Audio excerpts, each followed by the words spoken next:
When it comes to the Kawasaki Ultra 310 jet ski, undoubtedly by now you've heard about the exhaust filter. This is a maintenance wear item that was originally designed to keep excessive moisture out of the engine. If you ride more than 150 hours a year, however, replacing this filter every 25 to 50 hours will become an expensive and frustrating endeavor. In this video, I talk about the pros and cons of removing the exhaust filter and of using a bypass plate like the one shown in the video above.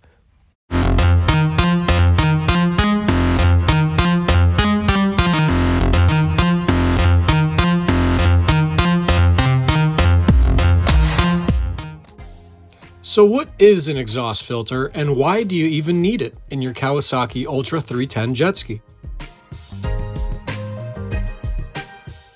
The exhaust filter is considered a maintenance wear item, and it's located, as you see here, between two pieces of the muffler body on the Ultra 310's exhaust system.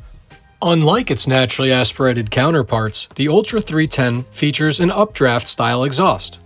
This exhaust system is extremely efficient at evacuating steam and heat from the engine very rapidly. However, when the ski is stored, two large water boxes can hold up to 5 gallons of water.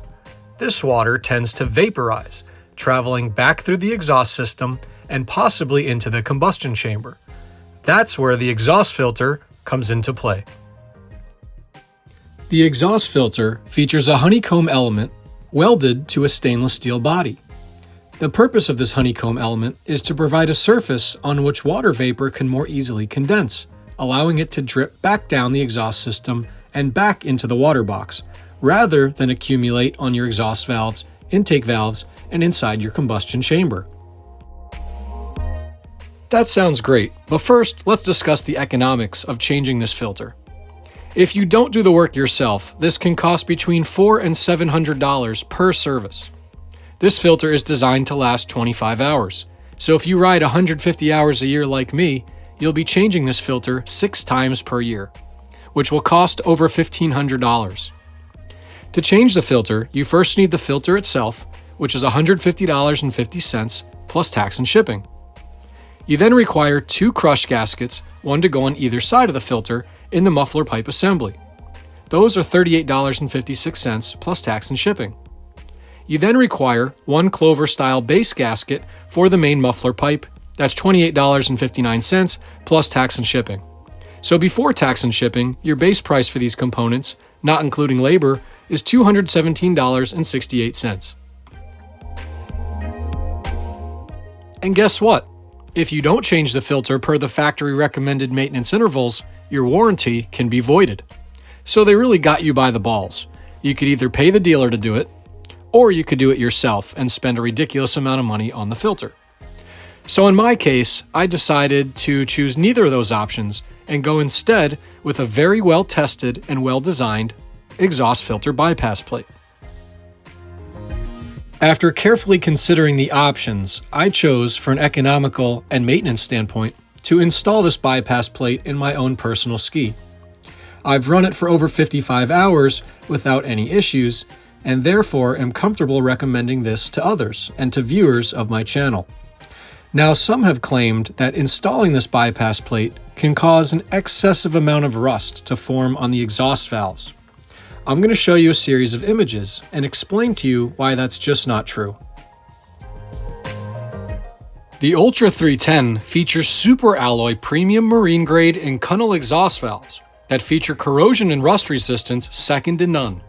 These exhaust valves are unlikely to rust or corrode unless they are really subjected to extreme neglect over many years.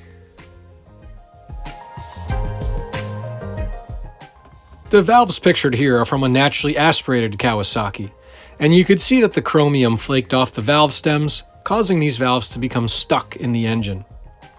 It's not about whether or not you have an exhaust filter, but more so how well you maintain your watercraft. That ultimately will determine the level of rust and corrosion that builds up inside the engine. So if you're an individual who rides only 25 or 50 hours a year, keeping the stock exhaust filter will not be a huge expense for you like it was for me. Just remember that to inspect the exhaust filter, you must disassemble the muffler pipe assemblies. This requires replacing all 3 crush gaskets within the assembly. You cannot reuse these gaskets or your system will leak. In my experience, these exhaust filter elements don't last more than 25 hours when riding in salt water.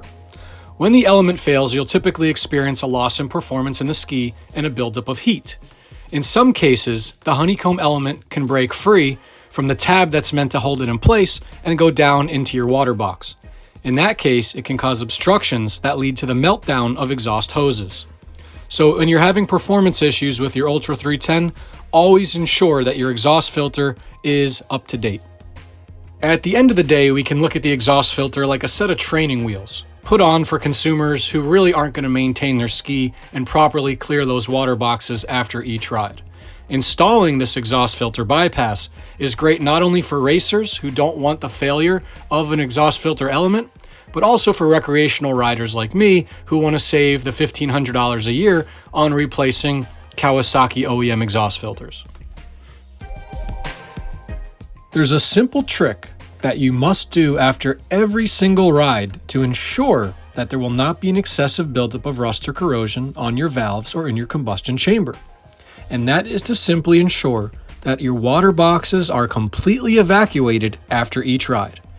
Don't just give the throttle a couple light blips, give it a couple heavy blips, almost to red line, and ensure that all the water in the system is blown out through the exhaust.